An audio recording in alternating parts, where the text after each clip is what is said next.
कमरिया बम बम बोले, गुजरिया बम बम बोले। आप सुन रहे हैं प्रदीप प्रेमी। लहर लहर लहर छै गंगा, लहर लहर लहर छै गंगा, डमरू बजाबै भोले कुशेश्वर बम बम बोले, कुशेश्वर बम बम बोले, कुशेश्वर बम बम बोले। कमरिया बम बम बोले, पुजरिया बम बम बोले, बम बम बम बम बम बम बम। कबरिया बम बम बोले, पुजरिया बम बम बोले, कबरिया बम बम बोले, पुजरिया बम बम बोले।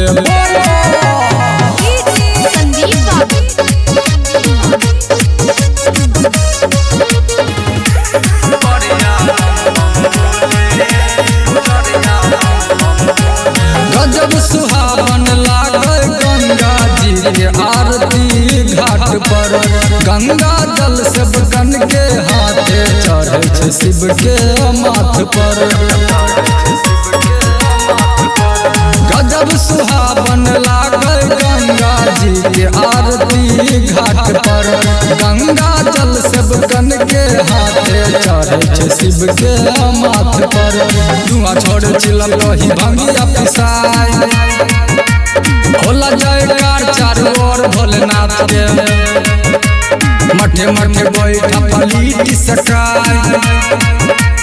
इहे छै भजनवा साधु जमात के, गली गली दही दूध लस्सी बिकाय। फरक नहीं पड़े छै दिन चाहे रात के, स्वर्ग से सुंदर लागे बजरिया, मन में मुसरी घोले। कबरिया बम बम बोले, पुजरिया बम बम बोले, कबरिया बम बम बोले, पुजरिया बम बम बोले।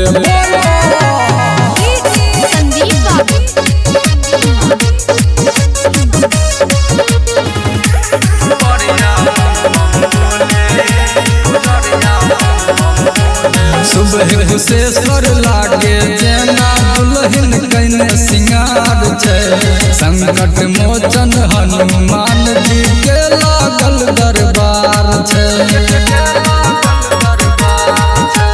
सुबह कुशेश्वर लागे जेना दुल्हन कने सिंगार छै, संकट मोचन हनुमान जी के लागल दरबार छै। लाले लाले लड्डू फूल तेरा चढ़ाए, होला जयकार भैया वीर हनुमान के, दुनिया में नाम बाटे जकरा हो खाए। लेला तू सवाद भैया एक खिली पान के, मस्जिद में घूमेला बाजारिया हो भाई। जोर नहीं मिली यहाँ के जवान के, ई माटी हर मनई के भैया भाग के ताला खोले। कबरिया बम बम बोले, पुजरिया बम बम बोले, कबरिया बम बम बोले, पुजरिया बम बम बोले।